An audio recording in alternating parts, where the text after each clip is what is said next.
Hi hello నమస్తే welcome back to my channel Sindhu signature vlogs. రండి, మంచి టీ టైమ్ స్నాక్ రెసిపీతో మళ్ళీ మీ ముందుకు వచ్చాను. అదే ఆనియన్ పకోడీ.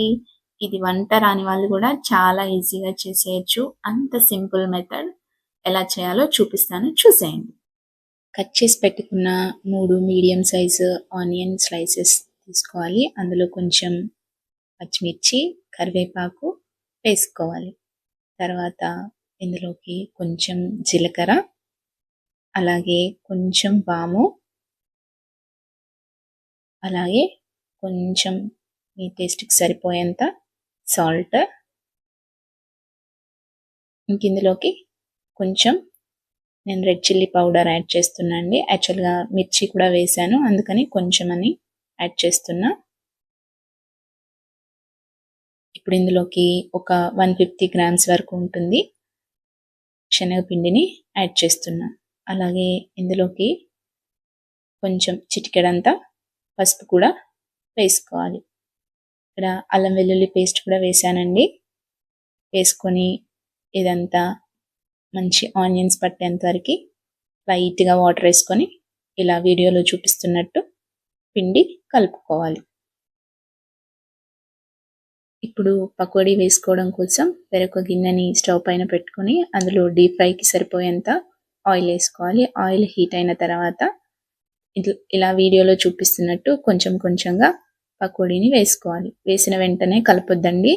ఒక 1 మినిట్ అలా ఉంచేసిన తర్వాత పకోడీని ఫ్లిప్ చేసుకోవాలి.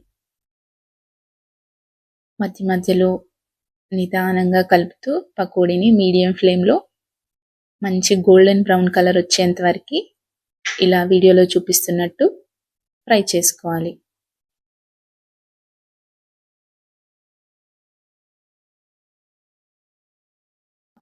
ఫ్లేమ్ని మీడియం ఫ్లేమ్లోనే ఉంచుకోవాలండి. హై ఫ్లేమ్లో ఫ్రై చేయొద్దు. హై ఫ్లేమ్లో చేసినట్టయితే పకోడీ మాడిపోతుంది కానీ సరిగా వేగదు. సో మీడియం ఫ్లేమ్లో పెట్టుకొని పకోడీ మంచి గోల్డెన్ బ్రౌన్ కలర్ వచ్చేంత వరకు ఫ్రై చేసుకోవాలి. చూసారా, వీడియోలో చూపిస్తున్నట్టు మంచి గోల్డెన్ బ్రౌన్ కలర్ వచ్చేసాయండి. అంతే, తీసి సర్వ్ చేసుకోవడమే. ఇక్కడ మీకు అర్థం అవడం కోసం నేను మళ్ళీ ఇంకొకసారి వేసి చూపిస్తున్నా. ఇలా వేసుకొని మంచిగా గోల్డెన్ బ్రౌన్ కలర్ వచ్చేంత వరకు ఫ్రై చేసుకోవాలండి. అంతే, వేడివేడిగా ఆనియన్ పకోడీ రెడీ. నా రెసిపీ కనుక నచ్చినట్టయితే ప్లీజ్ నా ఛానల్ని సబ్స్క్రైబ్ చేయండి, లైక్ చేయండి, అలాగే మీ ఫ్రెండ్స్కి షేర్ చేయండి. ప్లీజ్ నా ఛానల్ని సబ్స్క్రైబ్ చేసి నా ఛానల్కి సపోర్ట్ చేయండి. Thank you. Bye bye.